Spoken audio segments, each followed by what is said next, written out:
I've always found it kind of funny how life sneaks up on you. One minute, you're 25, thinking you've got all the time in the world, and the next, you're staring at a birthday cake with 40 candles, wondering where the hell the last 15 years went. That's where I found myself last week, celebrating my 40th birthday and trying to come to terms with what that even meant. Hi, I'm Melissa, by the way. I guess that's important to mention. A few other things you should probably know before I get too deep into this whole crazy story. I'm a single mom to a 16-year-old daughter named Maggie, who thinks she's much cooler than I am. I love her to death, but trust me when I say raising a teenager is a whole different kind of chaos. My parents, bless them, have been my rocks through it all. They live close by and have been a huge help ever since Maggie's dad and I split up when she was little. No hard feelings between us. He moved out of state, started a new family, and we've just sort of drifted into different lives. But anyway, enough about that. The point is, life has this way of moving fast, and suddenly, I was staring at my 40th birthday like it was some kind of milestone I didn't feel ready for. I didn't want anything big, no surprise parties or fancy dinners. That's not me. I'm more of a casual, laid-back kind of girl, so I decided to throw a little house party. Nothing crazy, just a small gathering with close family and friends. Maggie, of course, would be there even if she'd probably spend most of the night on her phone or rolling her eyes at the whole thing. My parents were coming, too, and a few of my girlfriends who I hadn't seen in a while. And then there was Joe. My neighbor. Joe and I had been neighbors for a few years now. He moved in a couple of houses down shortly after his divorce, and while we'd always been friendly, I wouldn't exactly call us close. He was the kind of guy who waved as he drove by or stopped for a quick chat if we bumped into each other at the mailbox. But lately, something had changed. He'd been stopping by more often, offering to help with little things like taking out the trash or carrying groceries. At first, I thought he was just being neighborly, but there was something in the way he looked at me sometimes, a little too long, a little too intense, that made me wonder if maybe there was something more going on in his head. I wasn't sure how I felt about that. I mean, Joe was good-looking in a rugged, I work with my hands kind of way. He was tall, broad-shouldered, with dark hair that was just starting to show hints of gray. Not bad for a guy in his late 30s. But still, he was my neighbor, and I wasn't exactly looking for anything romantic at the moment. I had enough on my plate with Maggie and work and, well, life. But I figured, what the hell? It was my birthday, after all, and it wouldn't hurt to invite him to the party. I didn't want him to feel left out, especially since I knew he didn't have a ton of friends in the neighborhood. So, I texted him the night before, telling him he was welcome to come by if he wanted. He replied almost immediately, saying he'd love to. And that was that. The day of the party started out pretty normal. My parents came over early to help me set up. Maggie, as predicted, was sulking in her room, probably FaceTiming with her friends about how lame the whole thing was going to be. I didn't let it bother me. I knew she'd come around eventually, even if she pretended not to care. We set up some snacks in the kitchen, made sure the drinks were chilled, and I threw on a playlist of 90s hits that I knew would take me right back to my glory days. Around 3 p.m., the doorbell rang, and I went to answer it. There was Joe, standing on my front porch with this big grin on his face and holding a six-pack of beer. But he wasn't alone. Standing behind him were two guys I didn't recognize, both around his age, one tall and lanky, the other shorter and stockier. "Hey, Melissa! Happy birthday!" Joe said, handing me the beer. "Thanks, Joe," I replied, smiling back. "Come on in." I was a little surprised he'd brought friends, but I didn't mind. The more, the merrier, right? Joe introduced them as Mark and Brian, and they seemed nice enough, though a little rowdier than I'd expected. Still, they were friendly and polite, and soon the living room was filled with the sound of laughter and conversation. My parents hit it off with Joe and his friends, and even Maggie came down from her room to hang out for a little while, though she mostly sat off to the side, texting on her phone. For the most part, everything was going great. I was having fun, and I could feel the stress of the day melting away as I sipped on my wine and chatted with everyone. Joe stayed close by, always making sure my drink was full and asking if I needed anything. There was a certain charm about him that I hadn't noticed before, and I found myself laughing at his jokes more than I probably should have. There was a moment when our eyes met across the room, and I felt this weird jolt in my stomach, like something was shifting between us. I quickly looked away, telling myself I was imagining things. But then there was Daniel. Daniel is an old friend of mine, someone I've known since high school. We'd never dated, but I always got the feeling that he wanted more than just friendship. Over the years, he dropped hints here and there, but I'd never taken them seriously. He was a great guy, don't get me wrong, kind, funny, dependable. The kind of guy who would drop everything to help you in a crisis. But I'd never felt that spark with him, and I wasn't about to lead him on. Still, when he showed up to the party, I could tell he was hoping for some one-on-one time with me.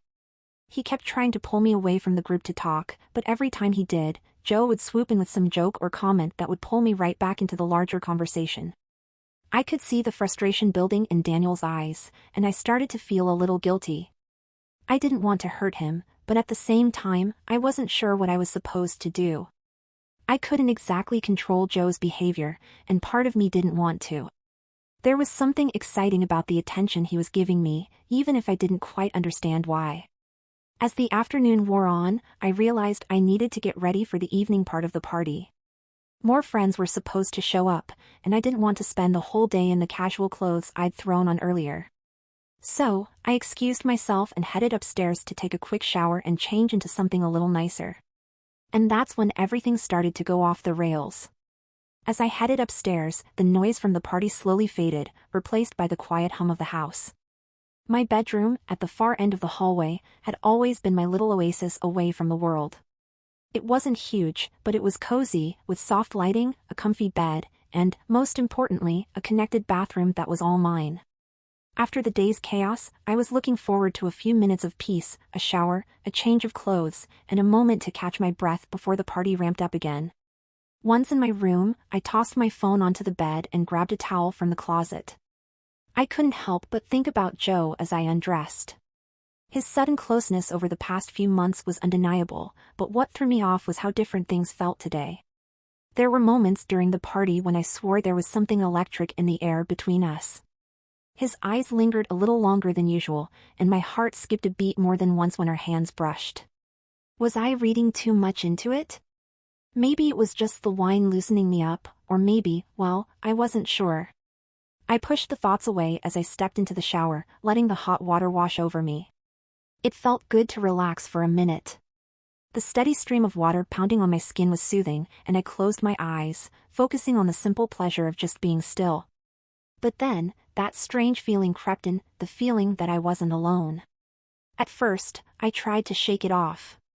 It was probably just my mind playing tricks on me. I mean, I was in my own bathroom, with the door locked, for God's sake. There was no way anyone could be here. But the longer I stood there, the stronger the feeling became. It was as if I could sense someone watching me, the hairs on the back of my neck standing up. I wiped the water from my face and glanced around the bathroom. Nothing seemed out of place. But then I noticed it, the window. It was slightly ajar, letting in a cool breeze that made the warm steam swirl around in ghostly tendrils. I hadn't even realized I'd left it open. I walked toward it, heart thudding in my chest, unsure of what I expected to find. And that's when I saw him. Joe was standing just outside, partially hidden by the bushes, staring straight at me. His face was blank, but there was an intensity in his eyes that sent a shiver down my spine. He wasn't smiling or laughing like he usually did. He was just watching. "Joe?" I shouted, grabbing the towel from the rack and clutching it to my chest. My heart raced, pounding in my ears. "What the hell are you doing?" He didn't move at first, just stood there like a statue. And for a moment, I wondered if maybe this was some weird joke, like he was going to burst out laughing any second and tell me I'd fallen for some prank. But that didn't happen. Instead, he took a step toward the window. "I'm sorry," he finally said, his voice low and strained. "I didn't mean to, well, I didn't plan this." I was still clutching the towel, my mind spinning as I tried to figure out what to do. Should I scream? Should I call for help? But then, something strange happened. Instead of running for the door or telling him to get lost, I stood frozen in place, my mind torn between anger and confusion, and something else I didn't want to admit. Joe didn't take his eyes off me as he climbed in through the window, moving slowly, like he was afraid I might bolt. The rational part of my brain was screaming at me to stop this. This was crazy, right? This was completely out of bounds. But another part of me, the part that had been ignoring the growing tension between us, was curious. "What are you doing, Joe?" I asked, my voice barely a whisper. "You can't just." "I know," he cut me off, stepping closer. "I know I shouldn't be here, but I can't stop thinking about you, Melissa.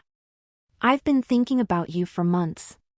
His words hung in the air between us, and I felt my pulse quicken. I didn't know what to say. This was Joe, my neighbor, my friend. I'd never seen him like this before. He was always the laid-back, easygoing guy who helped me carry groceries or waved from his driveway. But this? This was different. I should have been angry. I should have kicked him out. But instead, I felt my resolve crumbling. There was something in the way he looked at me, like he had been holding this back for so long, and now he was finally letting it out. And, if I was being completely honest with myself, there was a part of me that liked it, the attention, the desire, the way he made me feel like I was the only person in the world. "Joe, this is crazy," I said, my voice wavering. "We can't." Before I could finish, he closed the distance between us, his hands gently but firmly taking hold of my arms. His touch sent a shock through my body, and I found myself leaning into him instead of pulling away. His lips were on mine before I could even process what was happening, and suddenly, all the tension that had been building between us exploded. I kissed him back, my mind racing with 1,000 conflicting thoughts. This was wrong. This was dangerous. But it also felt so right in that moment. The water was still running, but neither of us cared. Joe's hands roamed over my body, and I found myself giving in completely, surrendering to the moment. It was like something had snapped inside me, and all the barriers I'd built over the years came crashing down. We stayed like that for what felt like forever, lost in the heat of the moment. It wasn't until the water started to turn cold that we finally pulled apart, breathless and soaking wet. I could barely look at him, my mind still reeling from what had just happened. Joe ran a hand through his damp hair, looking almost as dazed as I felt. I should go," he said quietly, glancing toward the window he'd climbed through. "Yeah," I muttered, barely able to meet his gaze. "You should." He hesitated for a moment, like he wanted to say something more, but then he nodded and slipped back out the way he came. And just like that, he was gone, leaving me standing there in the cold, dripping wet and utterly confused. What the hell had I just done? Once Joe was gone, the reality of the situation hit me like a freight train. I stood there, staring at the empty window, trying to process everything that had just happened. I couldn't believe it. I mean, what the hell was that? We had just crossed a line that we couldn't uncross. I wrapped the towel around myself more tightly and sank onto the edge of the tub, my heart still racing. My mind was a chaotic mess of emotions, guilt, confusion, excitement, fear. I felt like I'd been swept up in a storm, and now that it was over, I had no idea which direction was up. For a few minutes, I just sat there, trying to calm down, trying to get a grip on what had just happened. But no matter how much I tried to rationalize it, there was no escaping the truth. I had just kissed Joe. In my bathroom. While I was supposed to be getting ready for my 40th birthday party. I felt a wave of guilt wash over me. What the hell was I thinking? This wasn't like me. I wasn't the kind of person who did things like this. I was a mom. A responsible adult. I wasn't supposed to be kissing my neighbor in secret like some lovesick teenager. But at the same time, I couldn't deny that there was something thrilling about it. Something that made my pulse race and my skin tingle. Joe had been right, there had been something between us, something unspoken that had been building for months. And now that it had finally come to the surface, I didn't know what to do with it. I knew one thing for sure, though, I couldn't let this ruin the party. My friends and family were downstairs, waiting for me, and the last thing I wanted was for them to know that I'd just had this thing with Joe. I needed to pull myself together, put on a smile, and act like nothing had happened. With a deep breath, I stood up and turned off the shower. The bathroom was still full of steam, the mirror fogged up so much I could barely see my reflection. I quickly dried off and pulled on the dress I'd picked out earlier, a simple, flowy thing that I thought looked nice enough for a casual evening party. But as I looked at myself in the mirror, I couldn't help but notice the flush in my cheeks, the wild look in my eyes. I didn't look like a woman who was about to celebrate her 40th birthday with friends and family. I looked like someone who had just done something reckless. Something impulsive. I shook my head, trying to clear my thoughts. This wasn't the time to dwell on it. I needed to focus. The party was about to start, and I couldn't afford to let anyone see that anything was wrong. Just as I was about to leave the room, there was a knock on the door. "Mom? Are you okay in there?" Maggie's voice called through the door, sounding slightly annoyed. "You've been up here forever. Everyone's wondering where you are." Crap.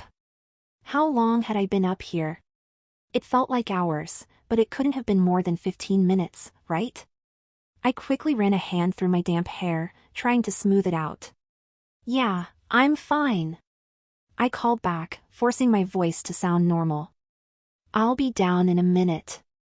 I heard Maggie mutter something under her breath, but she didn't push it. I waited until I heard her footsteps retreating down the hallway before I opened the door and stepped out. As I walked down the stairs, the noise from the party filled the air again, and for a moment, I felt like I was stepping back into reality. The warmth of the house, the sound of laughter and music, it all felt so normal, like the last 15 minutes hadn't even happened. But I knew they had. And I knew I couldn't just pretend they didn't. I took a deep breath and put on a smile as I walked back into the living room, where everyone was gathered. My parents were chatting with Joe's friends, Mark and Brian, while Maggie sat in the corner, tapping away on her phone. Joe was nowhere to be seen, which was probably for the best. I didn't think I could face him right now without my heart giving me away. "Hey, there's the birthday girl," my dad called out as I walked into the room, holding up a beer and a mock toast. I laughed, trying to shake off the last of my nerves. I had to make myself look presentable, I joked, though my heart was still racing from what had just happened. I moved through the room, chatting with my friends, trying to act like everything was perfectly normal. But I couldn't stop thinking about Joe. Where was he? Had he gone home? Was he hiding out somewhere, just as freaked out as I was?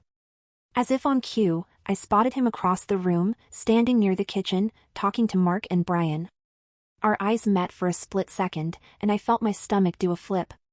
He gave me a small smile, but it wasn't his usual easygoing grin. It was tense, like he was just as unsure of what to do as I was. Before I could even think about going over to talk to him, someone else caught my attention. "Melissa," a voice called from behind me, and I turned to see Daniel walking toward me, holding a glass of wine. "Happy birthday!" I forced a smile as Daniel approached. He was beaming, clearly happy to see me, and I felt a pang of guilt hit me in the chest. Daniel had always been there for me, always supportive, always kind. And here I was, sneaking around with my neighbor behind his back. "Thanks, Daniel," I said, trying to sound as cheerful as possible. "I'm glad you could make it." "Wouldn't miss it for the world," he replied, his eyes softening as he looked at me. There was something in the way he looked at me, something that made my heart ache. I knew he had feelings for me. He'd never said it outright, but it was there, unspoken, hanging in the air between us. And I had just kissed Joe. I could feel the weight of Daniel's gaze, and suddenly, the room felt a little too small, a little too warm. The music and laughter seemed to fade into the background, and all I could think about was the chaos swirling inside me. I needed to get out of there, to clear my head. I needed air, space, anything to stop the tightening knot of guilt in my chest. Daniel was still smiling at me, waiting for me to say something, but my mind was racing too fast to form a coherent response. All I could manage was a quick, "Excuse me for a second, Daniel. I just need to check on something upstairs." I didn't wait for his reply. Instead, I turned and made my way back toward the stairs, weaving through the crowd of party guests. I could feel a couple of pairs of eyes on me, probably wondering why the birthday girl was disappearing for the second time that evening, but I didn't care. All I cared about was getting a moment to breathe. As I reached the top of the stairs, I paused, leaning against the wall for support. My mind was racing, my heart still pounding from what had happened with Joe. I couldn't believe it, couldn't believe I had let it happen. How had I gone from celebrating my birthday with family and friends to kissing my neighbor in the shower? I closed my eyes and took a deep breath, trying to steady myself.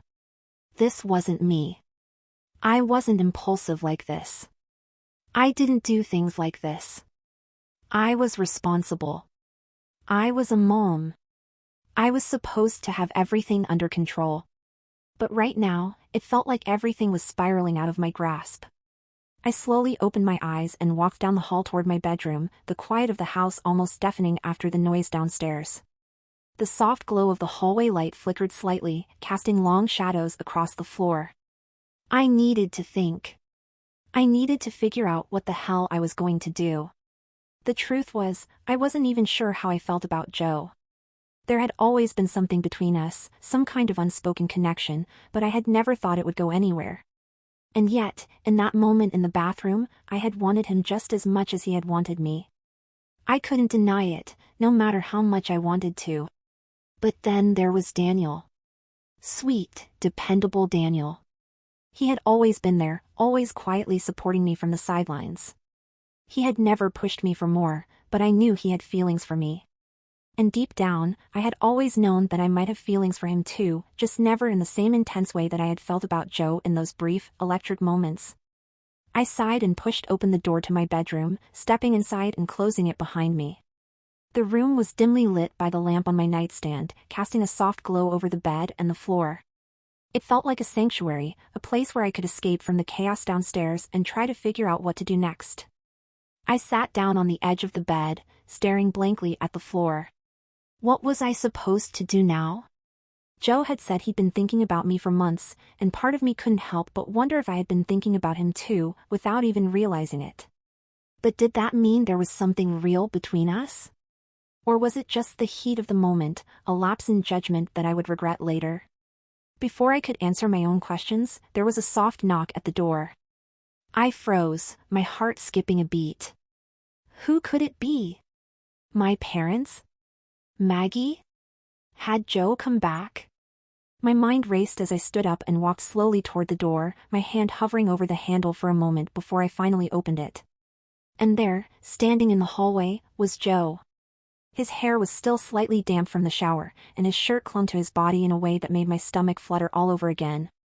He looked at me with that same intense gaze he had earlier, and for a moment, I couldn't breathe. Melissa, he said quietly, stepping into the room without waiting for an invitation. We need to talk. I closed the door behind him, my heart pounding in my chest. Joe, I don't think this is a good idea, I whispered, even as part of me longed to be closer to him. I know, he replied, his voice low and steady. But we can't just ignore what happened. I swallowed hard, knowing he was right. We couldn't just pretend it hadn't happened. But what were we supposed to do? Where were we supposed to go from here? I'm sorry if I crossed a line, Joe said, his voice softening. I didn't mean to make things complicated for you. I shook my head, my emotions swirling. It's not that, Joe. It's just.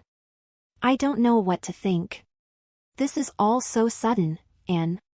He stepped closer, his hand reaching out to gently touch my arm. I know. But I've felt this way for a long time, Melissa. I just didn't know how to tell you. And today, when I saw you, I couldn't hold it back anymore. His words sent a shiver down my spine, and I felt myself being pulled toward him again, even though I knew I should step away. His touch was warm and comforting, and in that moment, it was like nothing else mattered. Not the party downstairs, not Daniel, not the confusion swirling in my head.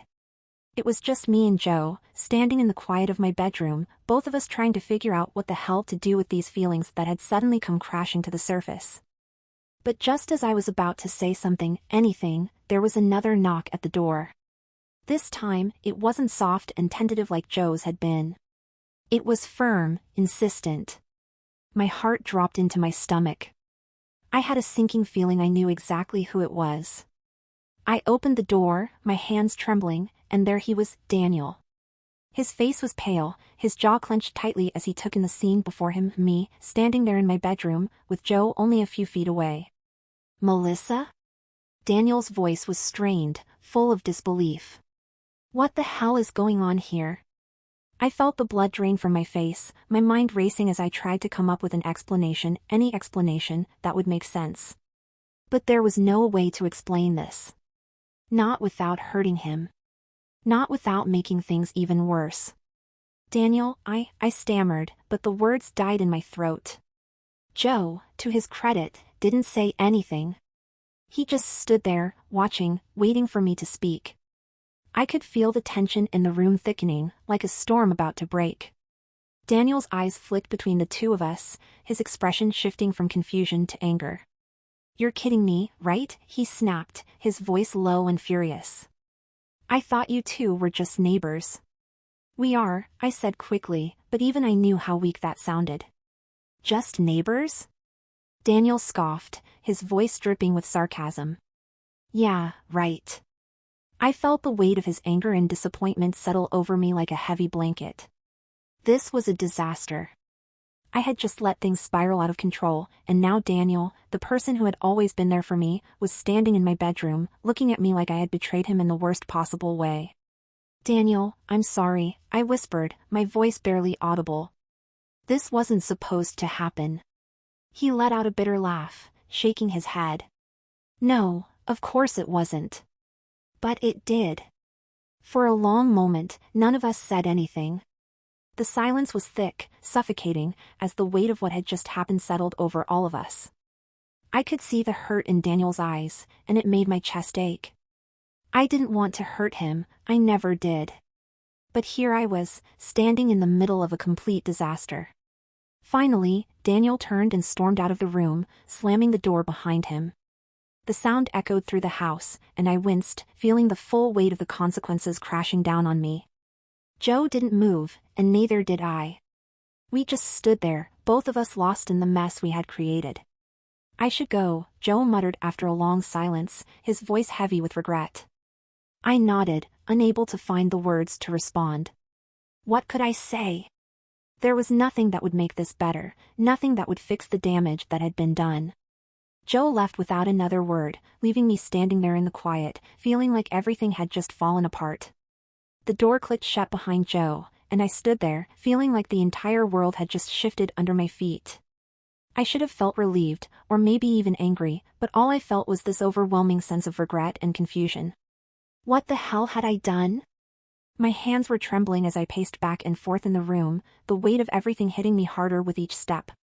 I didn't know how to process it all. Just minutes ago, I had been caught in the heat of something I didn't fully understand with Joe, and now Daniel, sweet, dependable Daniel, had just walked in on it all. I collapsed onto the edge of my bed, burying my face in my hands, trying to catch my breath. This wasn't supposed to happen. None of this was supposed to happen. I had planned for a simple, fun birthday party surrounded by the people I cared about. But now everything felt like a tangled mess of emotions I couldn't even begin to sort through. Joe's confession in the bathroom still echoed in my head. I've been thinking about you for months. The raw intensity of his words had shaken me to my core. Maybe I had known, deep down, that Joe had feelings for me. Maybe I had ignored the signs because I didn't want to deal with the consequences of what that would mean for both of us. But now that it had all come to the surface, there was no going back. I lifted my head, staring at the door Joe had just left through. The reality of what had happened between us hit me all at once, and a wave of guilt washed over me. I'd kissed him. Hell, I'd done more than just kiss him. We'd crossed a line that couldn't be uncrossed, and now I had to deal with the fallout. And then there was Daniel. I felt a lump forming in my throat as I thought about him, standing there in the doorway, looking at me with those devastated eyes. He hadn't deserved to find out like that, and I knew I had just hurt one of the most important people in my life. I wasn't sure I could fix it. I wasn't even sure I deserved to. I had no idea how long I sat there, lost in my thoughts, before I heard footsteps outside my room. The soft padding of feet down the hallway caught my attention, and I looked up just as Maggie knocked lightly on my door. "Mom?" Her voice was quiet, hesitant. "Are you okay?" I quickly wiped at my eyes, not even realizing tears had started to form. "Yeah, honey. I'm fine. Just thinking." Maggie opened the door slowly, peeking her head in with that curious look teenagers get when they know something's up but don't know how to ask. She stepped into the room and sat down beside me on the bed. "You've been up here a while," she said, her tone soft. "Everyone downstairs is kind of wondering where you are." I forced a smile, but I knew it didn't reach my eyes. "I just needed a minute to myself, that's all." Maggie looked at me for a long moment, her face serious in a way that was unusual for her. Normally, she'd be full of sarcasm or rolling her eyes, but this time, she was quiet. Thoughtful. "Did something happen?" she asked, her voice low. I hesitated, not sure how much to tell her. Maggie and I had always had a close relationship, but this was different. This wasn't something I could just casually explain. "It's nothing you need to worry about," I finally said, trying to keep my voice even. "Just some grown-up stuff." Maggie raised an eyebrow, clearly not convinced. "Grown-up stuff, huh?" She paused for a moment, then added, "Does this have anything to do with Joe?" The question hit me like a punch to the gut, and I stared at her, wide-eyed. "Why would you ask that?" She shrugged, looking down at her hands. "I don't know. I just noticed things. He's been acting weird around you for a while, and today. I don't know. Something just feels off." I didn't know what to say. Maggie was more perceptive than I gave her credit for, and clearly, she had picked up on the tension between Joe and me long before I had fully acknowledged it myself. "It's complicated," I finally said, not knowing how else to put it. Maggie didn't push, and for that, I was grateful. She just nodded, standing up from the bed and giving me a small smile. "Well, whatever it is, I hope you figure it out, Mom. And, happy birthday." I watched as she left the room, closing the door softly behind her. The moment she was gone, I let out a long breath, my shoulders sagging under the weight of everything that had happened. I wished I could just rewind the day, start over, and maybe avoid all the mistakes I had made. But that wasn't possible. I had to deal with what was in front of me now. The rest of the party passed in a blur. I forced myself to go back downstairs, plastering on a smile and pretending everything was fine. Joe had left, which made things a little easier, but Daniel, he was still there. He lingered in the background, avoiding eye contact with me, and every time I tried to approach him, he would turn away, making some excuse to leave the room. It hurt more than I expected it to. Daniel had always been someone I could count on, and now I had broken that trust. I knew I needed to talk to him, to explain everything, but I didn't know how. And part of me wasn't even sure if he wanted to hear my explanation. The night wore on, and eventually, guests started to filter out. My parents said their goodbyes, thanking me for the party, though I could tell they had sensed something was off. Maggie had gone to bed, and now the house was finally quiet. Too quiet. I stood in the living room, looking around at the remnants of the party, empty bottles, half-eaten plates of food, crumpled napkins, and felt this overwhelming sense of exhaustion. Not just physically, but emotionally. The weight of the day's events pressed down on me, and all I wanted to do was crawl into bed and forget about everything. But as I turned to head upstairs, I saw him, Daniel, standing by the front door, his hand on the doorknob. My heart skipped a beat. I hadn't even realized he was still here. "Daniel," I called softly, my voice barely audible. He paused, his shoulders tense, but he didn't turn around. "Please," I continued, taking a hesitant step toward him. "Can we talk? I owe you an explanation." For a moment, I thought he was going to walk out without saying anything. The silence stretched between us, thick and heavy, and I could feel my chest tightening with anxiety. But finally, after what felt like an eternity, Daniel let out a long breath and turned to face me. His expression was unreadable, his jaw clenched, but at least he was still here. That was something. "Okay," he said quietly, his voice strained. "Talk." I swallowed hard, my mind racing as I tried to figure out where to begin. There was so much to say, and yet none of it felt like enough. How could I possibly explain what had happened between Joe and me without hurting him even more? I didn't mean for any of this to happen, I started, my voice shaky. Joe and we've been neighbors for a while, and I guess over time, things just changed. But I never meant to hurt you, Daniel. You have to believe that. Daniel crossed his arms over his chest, his expression hardening. You didn't mean to hurt me? Melissa, I walked in on you with him. How do you think that feels? The pain in his voice cut through me like a knife, and I felt my chest tighten with guilt. I know, I whispered, my eyes stinging with unshed tears. I'm so sorry. I never wanted you to find out like that. I never wanted you to get hurt. Daniel shook his head, letting out a bitter laugh. But you did. And you know what? Maybe it's my fault for thinking that you might feel the same way about me as I do about you. But clearly, I was wrong. His words hit me like a punch to the gut, and I felt a tear slip down my cheek. I had always known that Daniel had feelings for me, but I had never really confronted them, never really acknowledged the possibility that maybe I could feel something for him too. And now, it was too late. Daniel, I care about you. I really do, I said, my voice trembling. You've been one of my closest friends for years, and I don't want to lose that. Friends, Daniel muttered, shaking his head. Right. I took a deep breath, stepping closer to him, my heart aching with every step. I don't know what to say to make this better, but I'm sorry. I didn't mean for any of this to happen. Daniel stared at me for a long moment, his expression unreadable. I could see the hurt in his eyes, the anger simmering just beneath the surface. But there was something else there too, something I couldn't quite place. Finally, he let out a long sigh, rubbing a hand over his face. I don't know what to do with this, Melissa. I've loved you for so long, and now, his voice trailed off, and he looked away, his jaw clenched. My heart ached at his words. I had known that Daniel cared about me, but hearing him say it out loud made it all so much more real. And painful. I didn't know, I whispered, my voice barely audible. I didn't know you felt that way. Daniel's eyes flicked back to mine, and I could see the frustration in them. Of course you did. You had to know. I opened my mouth to protest, but the words died in my throat. He was right. On some level, I had always known.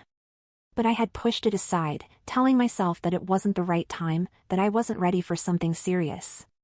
And now, I had hurt him more than I ever could have imagined. I'm sorry, I whispered again, my voice breaking. I don't know what else to say. For a long moment, Daniel didn't say anything. He just stood there, staring at me with a mixture of hurt and anger. And then, finally, he shook his head. I need to go, he muttered, turning toward the door. Daniel, wait, I called, my voice desperate.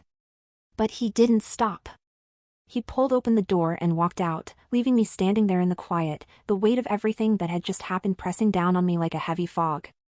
I stood there for a long time, staring at the closed door, my heart aching with guilt and regret. I had hurt two people I cared about, and now I didn't know how to fix it.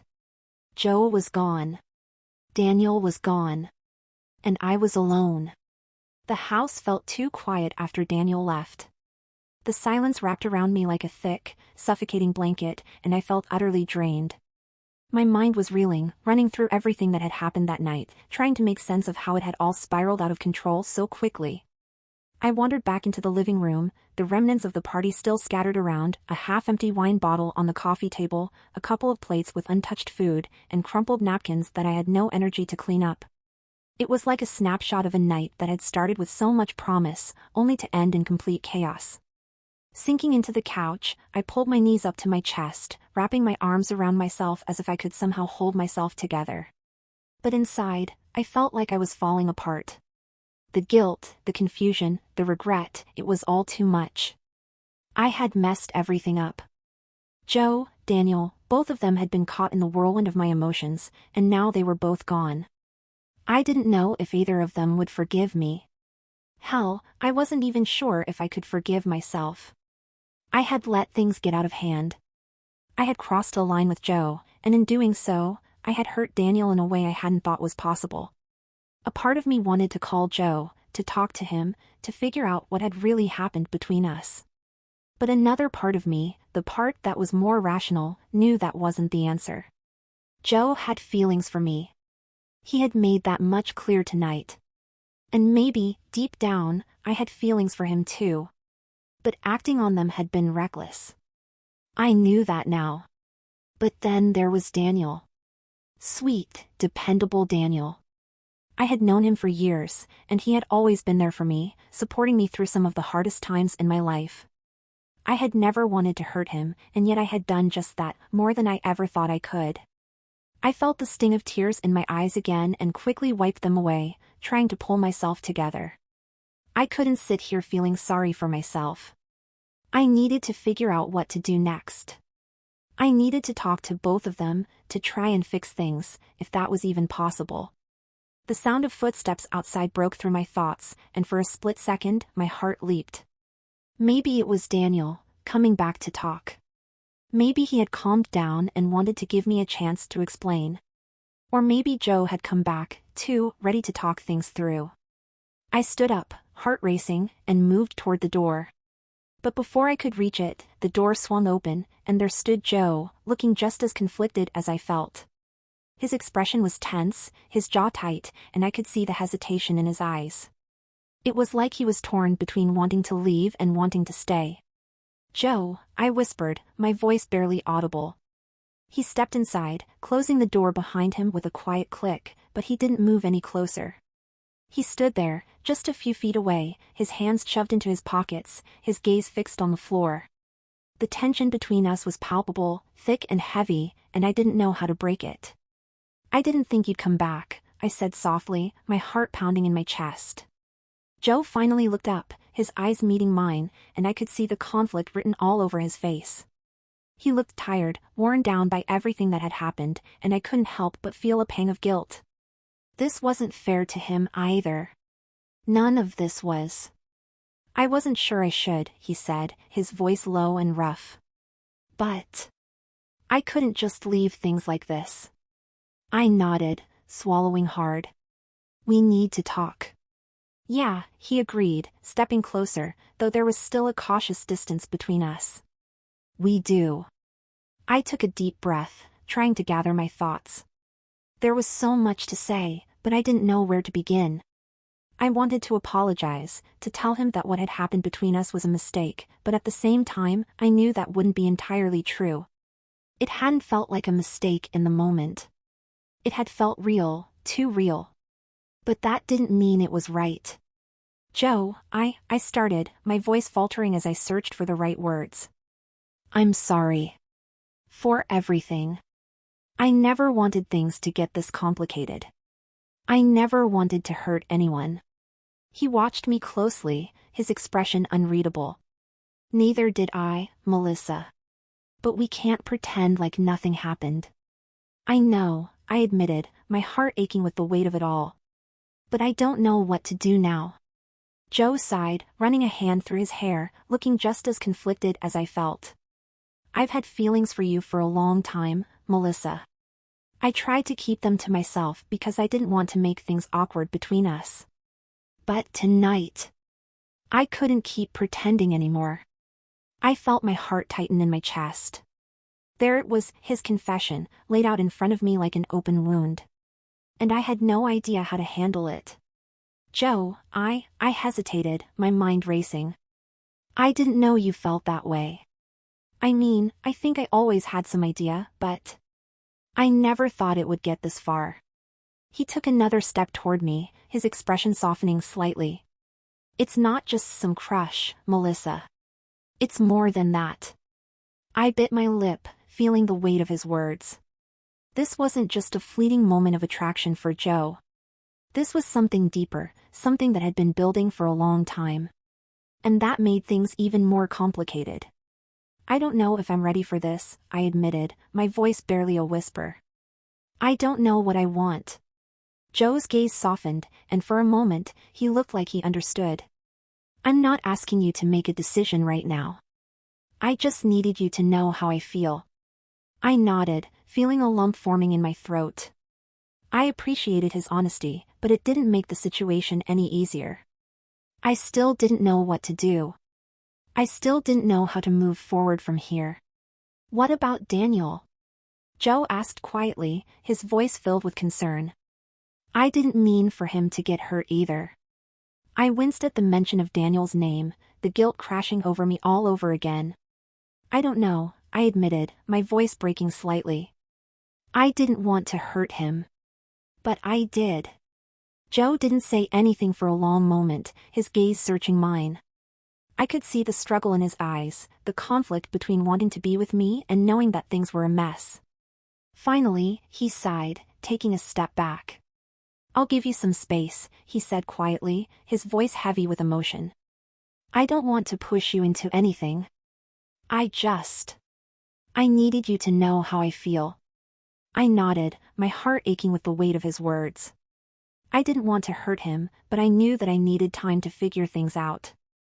I wasn't ready for any of this, not with Joe, not with Daniel. Thank you, I whispered, feeling the tears prickling at the corners of my eyes. I'm sorry for everything, Joe. He gave me a small, sad smile. Don't be sorry, Melissa. Just take care of yourself, okay? And with that, he turned and left, closing the door behind him softly. I stood there in the quiet, feeling the weight of everything pressing down on me. Joe was gone, Daniel was gone, and I was left standing in the middle of a mess I didn't know how to fix. The next few days were a blur. I spent most of my time going through the motions, trying to keep up appearances for Maggie's sake, but inside, I was a wreck. I didn't know what to do or how to move forward. Every time I thought about Joe, I felt a pang of regret and confusion. And every time I thought about Daniel, the guilt threatened to swallow me whole. I hadn't heard from either of them since that night. Joe had said he'd give me space, and I appreciated that. But Daniel's silence was deafening. I wasn't sure if I'd ever hear from him again, and that thought terrified me. I didn't want to lose him, but I also wasn't sure how to repair the damage that had been done. Maggie had picked up on the tension, of course. She wasn't stupid. But thankfully, she hadn't pushed me for answers. She gave me my space, just like Joe had, and for that, I was grateful. It wasn't until the following weekend that I finally heard from Daniel. I was in the kitchen, making breakfast for Maggie and me, when my phone buzzed on the counter. I glanced at the screen, and my heart skipped a beat when I saw Daniel's name flash across it. My hands were shaking as I picked up the phone, my stomach twisting with nerves. I stared at the text for a long moment, unsure of how to respond. I wanted to talk to him, to explain everything, but at the same time, I was terrified of what he might say. Would he give me a chance to explain? Or had I lost him for good? The text was simple but heavy. Can we talk? I think we need to clear the air. I took a deep breath, trying to steady my racing heart. I knew this conversation was inevitable, and I was grateful that Daniel wanted to talk. It meant he wasn't ready to walk away completely. I quickly typed back a response, yes, please. When and where? Within moments, Daniel replied with a time and place, an intimate coffee shop on the edge of town. I agreed, my hands still trembling as I set my phone down and finished preparing breakfast for Maggie. I put on a brave face, hiding my inner turmoil from her as we ate, but my mind was already miles away, dreading and anticipating the upcoming conversation. As soon as breakfast was over, I made my way to the coffee shop, my heart a heavy leaden ball in my chest. The cool autumn air did little to soothe me, and the vibrant colors of fall seemed muted in my anxious state. I arrived early, giving myself a few moments to collect my thoughts before Daniel showed up. The coffee shop was cozy, with warm lighting and the aroma of freshly brewed coffee filling the air. I chose a secluded table in the corner, hoping for some privacy. I glanced around, nervously waiting for Daniel to arrive. Every time the door opened, my heart leaped, but it wasn't until a familiar figure walked in that I felt a mix of relief and dread. Daniel looked tired but composed as he approached the table. His usual calm demeanor was tinged with an edge of hurt that made my heart ache. He gave me a small, uncertain smile as he sat down across from me. "Hey," he said softly, his voice lacking its usual warmth. "Hi," I replied, my voice equally soft. "Thank you for meeting me." He nodded, looking down at the table for a moment before meeting my eyes again. I didn't want to just leave things as they were. I needed to understand what happened and why. I took a deep breath, feeling the weight of his words. "I'm so sorry, Daniel. I didn't mean for any of this to happen. I never wanted to hurt you." He nodded slowly, his eyes searching mine for some sign of honesty. "I know that, Melissa. But the fact remains that you did. And now I'm trying to make sense of it all." "I know," I said, feeling tears prickling at the corners of my eyes. "I'm struggling to make sense of it too. What happened with Joe was intense and unexpected. I never meant for it to go that far." Daniel's gaze softened slightly, though his expression remained troubled. "What does that mean for us, Melissa? What do you want to happen now?" The question hung in the air, and I felt my heart pounding as I struggled to find the right words. "I don't want to lose you, Daniel. But I also need to be honest about what happened. Joe's feelings for me are real, and I can't ignore that. I don't know what the future holds, but I do know that I need to figure things out." Daniel's shoulders slumped, and he looked down at his coffee cup, his hands wrapping around it as if seeking comfort. "I need time to process this," he said quietly. "I care about you, Melissa, but I also need to know if there's still a place for me in your life after everything that's happened." I reached across the table, placing my hand over his in a gesture of comfort. "I care about you too, Daniel. More than I can express right now. But I understand that you need time. I just hope that we can find a way to work through this together." He looked up at me, his eyes filled with a mix of pain and hope. "I hope so too. But I need to figure out if I can move past this and if I can trust you again." "I understand," I said, my voice barely above a whisper. "Take the time you need. I'll be here, ready to work through this if you're willing to try." Daniel nodded, standing up slowly. He gave me a soft, sad smile. "Thank you for being honest with me. I'll be in touch." With that, he turned and walked out of the coffee shop, leaving me alone with my thoughts. The conversation had been difficult, but it was a start. At least we had spoken openly, and that was something. The next few weeks were a period of intense reflection and self-examination. I tried to give Daniel the space he needed, while also grappling with my own feelings for Joe. I reached out to Joe a few times, but he remained distant, respecting my need for space while also dealing with his own emotional turmoil. Joe had made it clear that he wasn't expecting any immediate decisions from me, and I appreciated his patience. It gave me time to think about what I wanted and needed. The emotions I had experienced with Joe were genuine, but they also complicated my situation. I needed to understand my feelings better and figure out if there was a future for us. In the meantime, I focused on rebuilding my relationship with Maggie and managing my daily life. I sought advice from friends and even attended a few therapy sessions to help me navigate the emotional mess I was in. It was hard, but I knew I had to face the consequences of my actions and work towards healing, both for myself and for those I cared about. Finally, after several weeks, Daniel reached out again. We met in a quiet park, a place where we could talk without the distractions of our everyday lives. Daniel seemed more at ease, and there was a tentative hope in his eyes as we sat down together on a park bench. "I've had time to think," he began, his voice calm and steady. "And I realize that I still care about you, Melissa. But I need to know if we can move forward from this." I took a deep breath, feeling a mix of relief and nervousness. "I care about you too, Daniel. I want to work through this.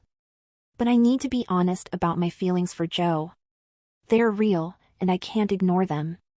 Daniel nodded, his expression thoughtful. "I appreciate your honesty. I've been doing a lot of thinking myself, and I realize that while I want to be with you, I need to be sure that we're not just trying to fix things because of the hurt we both feel."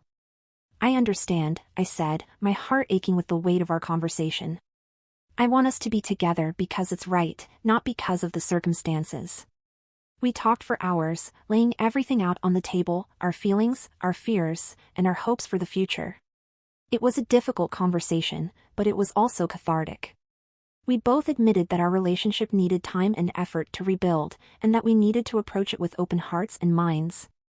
As we parted ways, there was a sense of tentative optimism between us. We both knew that it wouldn't be easy, but we were willing to try. It was a start, and that was enough for now.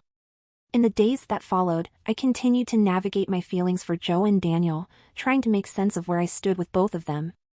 It wasn't an easy process, and there were moments of doubt and confusion. But I was committed to finding a path forward, both for myself and for the relationships that mattered to me. Joe eventually reached out again, and we had a series of honest and heartfelt conversations. We acknowledged the intensity of our feelings but also recognized the need for time and space to understand what they truly meant.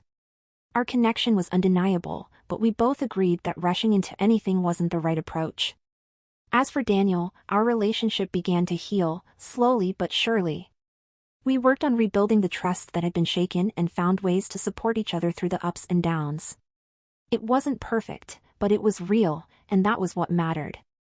In the end, the journey was about more than just navigating the aftermath of a single night. It was about understanding my own desires and needs, recognizing the value of the relationships I cherished, and finding a way to move forward with honesty and integrity. The process was ongoing, and the future was uncertain. But I was committed to facing it with courage and compassion, ready to embrace whatever came next.